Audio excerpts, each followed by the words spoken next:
ప్రార్థన గురించి మనము కొన్ని మాటలు పరిశుద్ధ గ్రంథం నుంచి చూస్తున్నాం. మార్కు రాసిన మార్కు సువార్త 2వ అధ్యాయము, మార్కు సువార్త 2వ అధ్యాయము 1 నుంచి 5 వచనాలు చూస్తున్నాము. దినములైన తర్వాత ఆయన మరలా కపెర్నహూములోకి వచ్చింది. ఆయన ఇంట ఉన్నాడని వినవచ్చినప్పుడు అనేకులు కూడి వచ్చేది. కనుక వాకిటైనను వారికి స్థలం లేకపోయింది. వాక్యము బోధించుచుండగా కొందరు పక్షవాయువు గల ఒక మనిషిని నలుగురు చేత మోయించుకుని ఆయన వద్దకు తీసుకుని వచ్చింది. చాలా మంది కూడి ఉన్నందున వారు ఆయన వద్దకు చేరలేక ఆయన ఉన్న చోటుకి పైగా ఇంటి కప్పు విప్పి సందు చేసి పక్షవాయువు గలవాడిని పరుపుతోనే దింపి యేసు వారి విశ్వాసమును చూసి, కుమారుడా నీ పాపములు క్షమింపబడినాయి అని పక్షవాయువు గలవాడితో చెప్పారు. దేవుని మాటలు చూపించినాక చూడండి, మరి మనకు తెలిసి 4 సువార్తలలో మరి మత్తయి, మార్కు, లూకా ఇవన్నీ కూడాను పరిశుద్ధాత్మ ప్రేరేపణతో భక్తులతో రాయించింది. మత్తయి సువార్త అంతా యేసు గురించి చెబుతూ ఏమంటారంటే భక్తులు యూదుల గురించి, యూదుల రాజు అయినటువంటి యేసుక్రీస్తు గురించి వర్ణిస్తారు. మార్కు అయితే యేసుని పరిచయం చేయవాడుగాను సేవకుడుగాను వర్ణిస్తూ రాస్తారు. లూకా అయితే మనిషి కుమారుడా అని వర్ణిస్తూ రాస్తుంటారు. యోహాను గారు దేవుని కొద్ది పిల్లగా వచ్చిన 4 సువార్తలు ప్రాముఖ్యమైనవి. మనం చదివినటువంటి మార్కు సువార్త 2వ అధ్యాయంలో 1 నుండి 5 వచనాల్లో 5 వచనాలు 10 మరి ముఖ్యమైన పాయింట్ ఉంటాయి. ఇప్పుడు మనం ఎవరింట్లో ప్రార్థన చేస్తున్నాం? శివయ్య గారు ఇల్లు గురించి, ఇల్లు అనేది బైబిల్లో ఎలా ఉండాలి అనే కొన్ని విషయాలు మన ఈ పరిశుద్ధ గ్రంథంలో చెప్పబడినటువంటి ఈ మార్కు సువార్త చూద్దాం. మరి మార్కు సువార్త ఎప్పుడు రాశారంటే సుమారు క్రీస్తు శకం 55-59 సంవత్సరాల మధ్యలో రాయబడ్డారని తెలియపరుస్తున్నారు. అయితే మరి ఈ మార్కు ఎంతో చక్కగానూ వివరిస్తారు. అన్నిలోకి అందరికీ అర్థమయ్యేలాగా ఈయన యేసుక్రీస్తు సేవకుడుగా వచ్చాడని, సేవ చేయడానికి వచ్చాడని, సేవ చేయించుకుంటూ రాలేదని చక్కగా చెప్తారు. మనం చదివబడినటువంటి వాక్యంలో కపెర్నహూము అంటారు. కపెర్నహూము అనగా ఆదరణ కలిగించేటువంటి ఇంట్లో, ఏ ఇంట్లో అయితే యేసే ఉంటాడో ఆ ఇంట్లో ఆదరణ కలుగుతుంది, నెమ్మది కలుగుతుంది. కపెర్నహూము అనగా ఆదరణ కలిగించుతుంది. చూడండి, ఈ మనం చదివినటువంటి వాక్యాల్లో 5 వాక్యాలే కానీ అందరికీ తెలిసినటువంటి ఎన్నో మార్లు చదివాము. ఇవన్నీ కూడాను మనం యేసుక్రీస్తు వారు ఎవరింటికి వెళ్తే ఆ ఇంట్లో రక్షణ, ఆ ఇంట్లో ఆదరణ మనకు తెలిసిందే కదా. జక్కయ్య గారింటికి వెళ్తాడు. జక్కయ్య గారు పాపాలను ఒప్పుకుని ఆయనకున్నాయంత ఇస్తానని, ఆయన ఇంటికి ఏమొస్తుంది? వెలుగు వస్తుంది. ఆయన ఏమన్నాడు? ఈయన కూడా అబ్రహాం కుమారుడే అంటారు. మరి శతాధిపతి వస్తాడు. ఆయన దాసుని మరి కాపాడమంటాడు. ఆయన ఇంటికి వెళ్తాడు. ఇక్కడ కూడా యేసయ్య ఎక్కడుంటే ఆ ఇంటికి వెలుగు, ఆ ఇంటికి ఆదరణ, ఆ ఇంటికి రక్షణ. మరి అదేవిధంగా మనం ఇంకా పేతురు అత్తగారింటికి కూడా వెళ్తారు. నాకు జరగబడితే ఇస్తారు. ఎన్నో ఎగ్జాంపుల్ ఉన్నాయి. ఇది కపెర్నహూములోకి పక్షవాయువు కలిగినటువంటి వాడిని ప్రకటించారు. చదివిన వాక్యం ఉంటుంది. కపెర్నహూముకి మరలా వచ్చాడని ఆయనకి అనేక సార్లు వెళ్ళటానికి వీలు కలిగించినటువంటి ఆ ప్రాంతం అని. అది ఎక్కడుందంటే కపెర్నహూము గలిలయ సముద్ర ప్రాంతంలో ఉంది. చాలా ఫేమస్ అయినటువంటి ప్రాంతం ఉన్నది. అక్కడికి తరచుగా వెళ్తుంటారు యేసుక్రీస్తు వారు దర్శించిన ఇళ్ళంట్లోనూ ఆదరణ, రక్షణ, ఇల్లంతా కూడా మారుతుంది. ఇప్పుడు కూడాను ఇంట్లో ఉన్నామంటే మనము ఇంట్లో యేసుక్రీస్తు ఎక్కడికి వెళ్ళినా కానీ దేవుని మాట చెప్పుకొని ఉంటాడా, బోధ చేయకుండా ఉంటాడా? మనం చెప్తాడు. ఆ బోధ వలన ఇంటి వారందరూ కూడా మాట్లాడతారు. ఇంట్లో రక్షణ వస్తుంది. అదేవిధంగా ఈ ఇల్లు అనేది ఎలా ఉండాలి, మనం ఎలా ఉంటే మనం ఆశీర్వాదకరంగా ఉంటాం. కొన్ని మాటలు చూద్దాం. ఒకటి, మనం చదివినటువంటి వాక్యంలోనే మొదటి వాక్యంలో ఉంటుంది. అది ఎలాంటిది?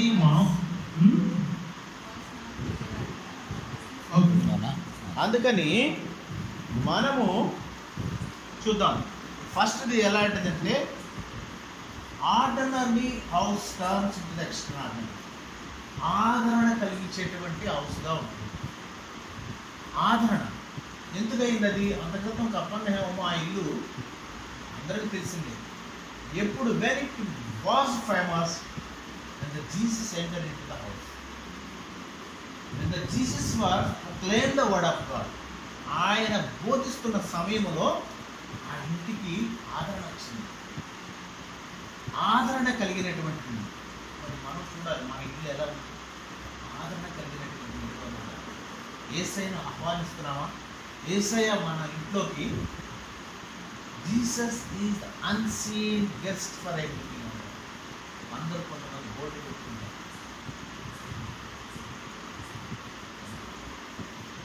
జాషువా అయితే అంటాడు కదా, నేను నా ఇంటి వారును. మనం ఎలా ఉన్నాం?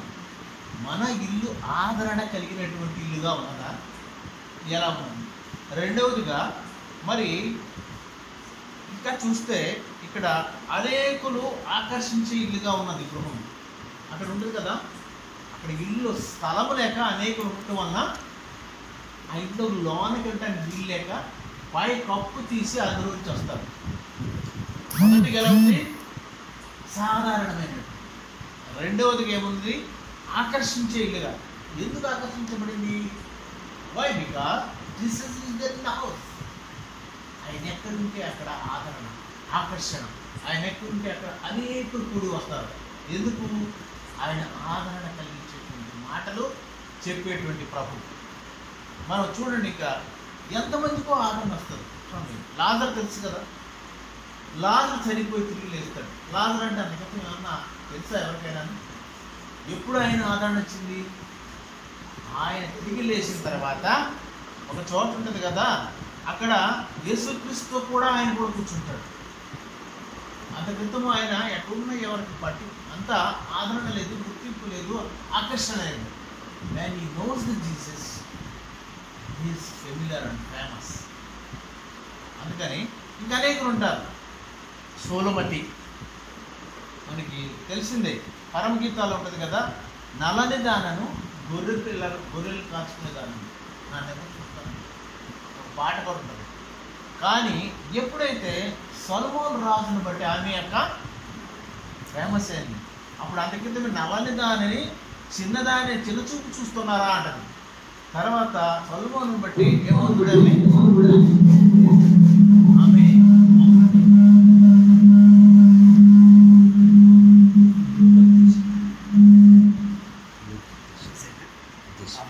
సల్మాన్ రాజు గారిని బట్టి ఆమె ఎలా వెళ్తుంది? అందరూ రమ్ము రమ్ము ఆశతీరా నేను చూస్తాను, ఆశతీరా నేను చూస్తామని అంటున్నారు.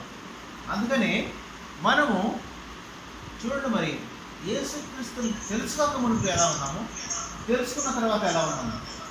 తెలుసుకున్న తర్వాత జీవితాలు మారిపోతాయి. చూడండి, సమరయ స్త్రీ ఆమె పాపంలో ఉంది. కానీ ఎప్పుడైతే జీసస్ క్రీస్తు వస్తాడో ఆ బావి దగ్గరికి, జీవజలాలు నేను ఇస్తానమ్మంటలోనే ఆమె గురించి చెప్పిన తర్వాత ఆమె పరిగెత్తుకుని ఊర్లోకి వెళ్తుంది. అప్పుడు ఆమె అనేకులను ఆకర్షించింది. ఆమె అనేకుల్ని చెప్పింది ఏమని, ఇదిగో నేను చేసినవన్నీ నాకు చెప్పిన వాడు ఈ బోధకుడు కాదా, ఈ యేసు కాదా అని ఎంతగానో ప్రకటిస్తుంది. అందుకనే ఎప్పుడు ఆకర్షణ వస్తుందంటే, when Jesus comes into our hearts, then we will become the famous, familiar to the others. ఇంకెంతమంది ఉంటారండి సమరయ స్త్రీ చూశారు. మూడవదిగా చూస్తే అనేకులు కూడి వచ్చిన ఇల్లుగా ఉంటుంది ఆ ఇల్లు. ఇందులోనే మార్కు 2 వచనంలో ఉంటుంది. ఎంతమంది వస్తారు? యేసుక్రీస్తు వారు వచ్చారని ఒకడు ఇద్దరు కాదు, అనేకులు కూడి వస్తారు. అనేకులు కూడి వచ్చేసి ఆ ఇంట్లోకి వచ్చి ఆయన ఏమి చెప్తున్నారా ఇందామని ఉంటుంది. ఇల్లు అన్న తర్వాత ఏముంటుందంటే దానికి ఆకర్షణ ఉండాలి. ఇంట్లో నుంచి ఒక వెలుగు రావాలి. ఇంట్లో నుంచి ఏమొస్తాయి? మనం వెలుగు పొరవాలి తెలుస్తుంది. శబ్దాలు వస్తాయా? తిట్టుకునేటువంటి బూతులు వస్తాయా? యేసుక్రీస్తు వారి యొక్క మాటలు వస్తాయా? ఆయన పాట. మనము అనేకులు కూడి వచ్చి వారి ఇల్లుగా ఉన్నారు. ఈ ఇల్లు అంటే చూడండి, అనేకులు రావాలి. ఎందుకంటే అనేకులకి తెలియని వారికి జీవము గల మాటలు చెప్పడానికి వీలుగా ఉండాలి. మన ఇల్లు ఆకర్షణ కలిగి ఉంటుందా? మన ఇల్లు మళ్ళీ ప్రత్యేకంగా ఆదరణ కలిగి ఉంటుందా? అనేకులకు ఆతిథ్యం ఇచ్చేటువంటి, అనేకులు కూడి వచ్చేటువంటి ఇల్లుగా ఉంటుందా? ఎలా ఉంటుంది? ఒకప్పుడు తిరిగిపోవచ్చు ఎవరో ఏంటండి, కానీ జీసస్ క్రీస్తు ఇంట్లోకి వస్తే ఆయన మాటలు వింటే ఆయన గురించి అనేకులు కూడి వస్తారు. ఇక్కడ చూడండి, ఆయన మాటలు వింటాకి అనేకులు కూడి వస్తారు.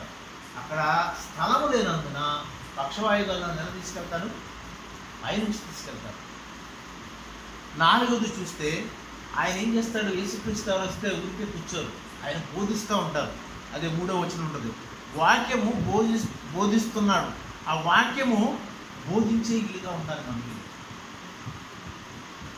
దేవుని మాటలు, జీవము గల మాటలు బోధించే ఇల్లుగా ఉండాలి. యేసుక్రీస్తు వారు ఎక్కడికి వెళ్తే అక్కడ ఆయన వాక్యం చెప్తారు. ఆయన మాటలు వినుటకు అనేకులు వస్తారు. చూడండి, ఎప్పుడు వస్తారు? ఆ బోధ ఉన్నప్పుడు యేసు ఉంటేనే వస్తారు. మనం అనేకమైన ఎగ్జాంపుల్ చూస్తారు. యేసు గారిని గోతులో వేయటం, అక్కడ తీసుకెళ్ళటం, ఫరో రాజు దగ్గరటం, ఇదంతా ఒక ప్రణాళిక. తర్వాత వాళ్ళ అన్నలు వచ్చి ఆయన మొక్కటము. ఎందుకు? ఆయన అందరికీ తెలియనటువంటి యేసు గారికి ఆ కళ వివరణ ఎలా తెలుస్తుంది? ఎందుకంటే it's the God feeling man. దేవుడు ఆయనలో ఉన్నాడు కాబట్టి ఆయన పాపము చంటుకున్నా కానీ పై వస్త్రం పారిపోతుంది. అలాంటి గొప్ప వ్యక్తి కాబట్టి అలాంటి మర్మాలు చెప్పగలుగుతారు. దానియేలు కూడా, షడ్రక్ మేషక్ కూడా వాళ్ళు ఏమంటారు? ప్రార్థన చేసి దానియేలు తన ఇంటికి వెళ్ళి తూర్పు దగ్గర తిరిగి మోకరించి యథాప్రకారం చేస్తారు ప్రార్థన. దేవునితో ఉంటే ఆదరణ, దేవునితో ఉంటే అద్భుతాలు జరుగుతుంది. ఇంకా 4వది చూస్తే మనము అనేక సమస్యలను తీర్చేటువంటిదిగా ఉంటుంది ఆ ఇల్లు. ఏది? కపెర్నహూము. ఆ కపెర్నహూము ఇల్లు ఎవరిదో కాదండి, బైబిల్లో రాయలేదని చరిత్ర గ్రంథాల్లో రాయబడింది. అంటే అది పేతురు గారి ఇల్లే. పేతురు గారింట్లోనే అదొక ఆదరణ కలిగినట్టు. ఎందుకంటే అనేకులు వస్తారు. అక్కడికి వస్తే ఒక ఆదరణ, అక్కడికి వస్తే ఒక ఆత్మీయత.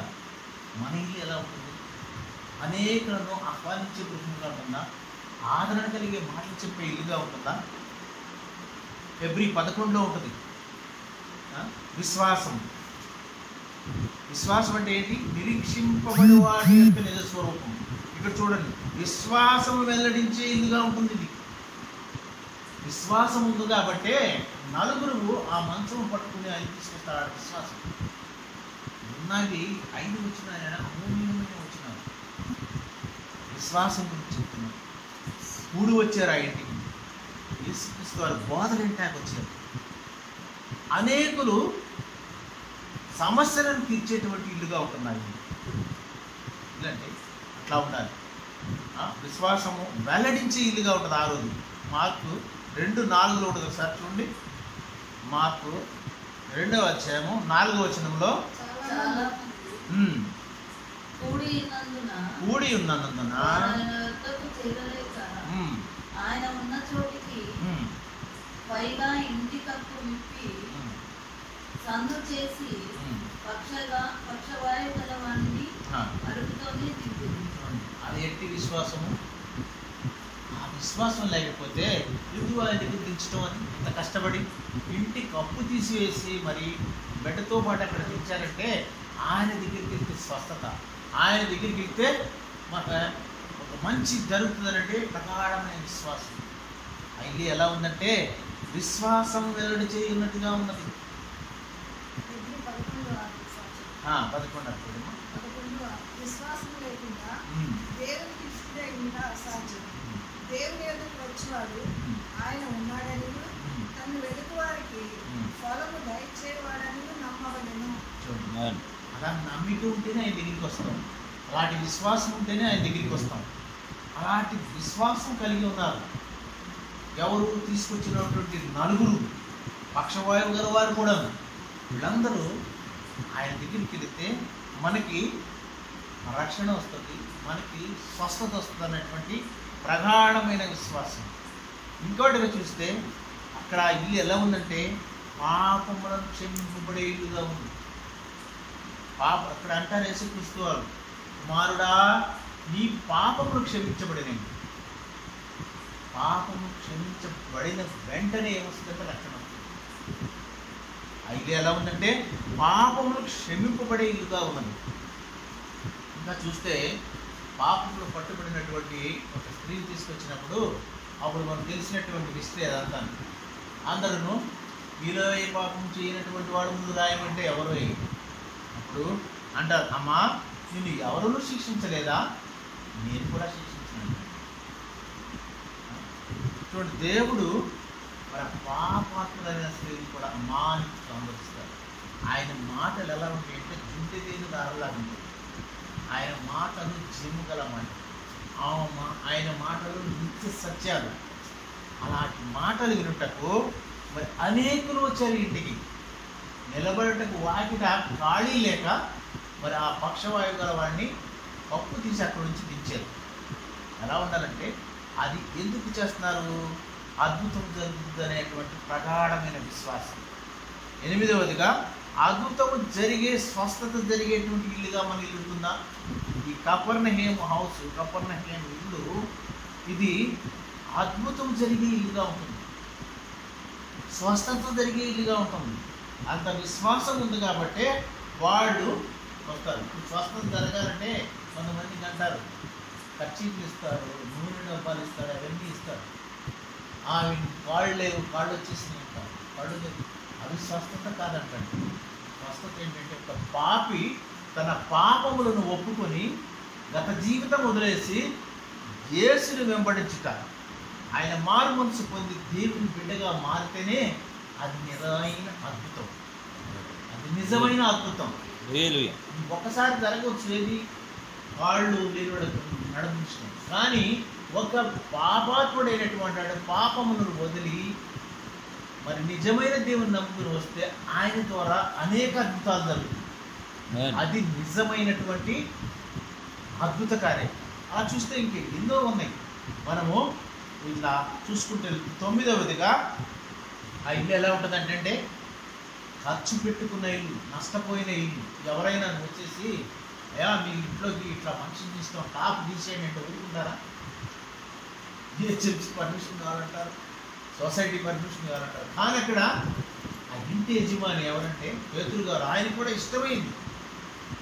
ఎందుకంటే ఒక ఇల్లు పాడైపోయిన పర్లేదు, ఒక బిడ్డ రక్షించబడతాడు, ఒక బిడ్డకి రక్షణ వస్తుందనే ఆశతో ఆ ఇల్లు ఎలా ఉందంటే నష్టపోవడానికి ఇష్టమైంది. పౌలు గారు అంటారు కదా, పౌలు గారు చాలాసార్లు అంటారు ఏమని, నేను నష్టపోయినా పర్లేదు కానీ దేవునికి ఇష్టమైన చేస్తా అంటాడు. లాభకరమైనవి నేను నష్టకరంగా ఎంచుకుంటాను అంటాడు. ఒక చోట అవన్నీ కూడా పెంటకు సంబంధం, అవన్నీ నథింగ్. ఇల్లు కూడాను ఎలా ఉందంటే ఆ ఇల్లు నష్టపోవడానికి ఇష్టమైంది. ఓకే, నువ్వు పాడైపోయినా పర్లేదు, లెట్ ఇట్ కమ్ డౌన్. మనం ఇంకా చూస్తే మార్కు 2వ అధ్యాయము 11-12 చూడము ఒకసారి. 11వ వచనము 12వ వచనం చూసి నీవు లేచి నీ పరుపెత్తుకుని ఇంటికి పొమ్మని నీతో చెప్తున్నాను. తక్షణమే లేచి పరిపెత్తుకుని వారందరి ఎదుట నడిచిపోయాను.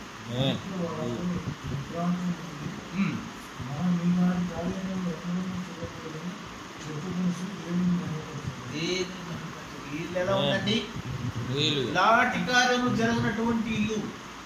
అప్పుడు అందరు కూడా దేవుని మహిమపరిచే ఇల్లుగా ఉంది. మన ఇల్లు ఎలా ఉండాలంటే దేవుని మహిమపరచాలి, దేవుని గణపరచాలి, దేవుని కీర్తించాలి, దేవుని నామమును హెచ్చించాలి. ఈ ఇల్లు కూడాను, ఈ పేతురు గారి ఇల్లు ఎలా ఉందంటే కపెర్నహూములో దేవుని గణపరిచే ఇల్లు. మనకి ఇలా చూస్తే అనేకం. మన ఇల్లు ఈ రోజున ఎలా ఉంది? మన ఇంట్లో ఉన్నవారు ఎలా ఉన్నాం? ఇప్పుడు ఈ ఇంట్లోనే మనం 10 పాయింట్లు చూసారు. ఈ కపెర్నహూములో ఫస్ట్ ఎలా ఉందండి? ఆ ఇల్లు ఆదరణ కలిగించే ఇల్లుగా ఉంది. రెండవది ఎలా ఉందండి? ఆ ఇల్లు ఆకర్షించే ఇల్లుగా ఉంది. మూడవదిగా ఆ ఇల్లు అనేకులను ఆదరణ ఇచ్చే కూర్చుకునే ఇల్లుగా ఉంది. తర్వాత నాలుగవదిగా ఆ ఇంట్లో బోధ, దేవుని వాక్యం జరుగుతుంది, దేవుని మాటలు వినిపిస్తున్నాయి. ఐదవదిగా ఆ ఇంట్లో అనేక సమస్యలను తీర్చే ఇల్లుగా ఉంటుంది. పక్షవాయువు గారు లేపినట్టు చిన్న సమస్య కాదు. ఆరవదిగా విశ్వాసమును వెల్లడిచే ఇల్లుగా ఉంటుంది. ఏడవదిగా పాపములను క్షమించి పరిష్కారం చూపే ఇల్లుగా ఉంటుంది. ఎనిమిదవది అద్భుతాలు జరిగే, స్వస్థతలు జరిగే ఇల్లుగా ఉంటుంది. మన ఇల్లు ఎలా ఉంటుంది చూడాలి. మన ఇంటికి వస్తే ఎవరన్నా ఆదరణ కూర్చున్నారు. తొమ్మిదవదిగా మన ఇల్లు నష్టపోయినా పర్లేదు, దేవుని కార్యం జరగాలని. పదవదిగా మన ఇల్లు ఎలా ఉండాలంటే మహిమపరిచేలాగా, దేవుని మహిమపరిచేలాగా, దేవుని గణపరిచేలాగా ఉండాలి. వాటి ఇల్లుగా ఉంటున్నాం. మనం ఏంటి దాన్ని ఎడితే చూస్తూ ఉంటాం, ఇల్లు ఎలా ఉంది, ఎంత శుభ్రంగా ఉంది ఏంటంటే. కొంతమంది అక్కడ ఇల్లు చూడు, ఇల్లు లాల్ని చూడంటారు. మనం అక్కడగా చూసేది వంటగదికి వెళ్ళాలి, అట్లా ఉంటుంది శుభ్రత. అందుకని మన ఇల్లు ఎలా ఉంది ఈరోజు? మన ఇల్లు ఈ 10 పాయింట్కి సంబంధించిన ఏదన్నా ఒక పాయింట్కి సంబంధించిన ఆదరించే ఇల్లు, ఆకర్షించిన ఇల్లు, దేవుని మహిమపరిచే ఇల్లు, దేవుని వాక్యం బోధించే ఇల్లుగా ఉంటున్నాం. మనం పరీక్షించుకోవాలి మన ఇల్లు ఏ స్థితిలో ఉంటుంది, ఏ పరిస్థితిలో ఉంటుంది. కొన్ని మాటలు దేవుడు గురించి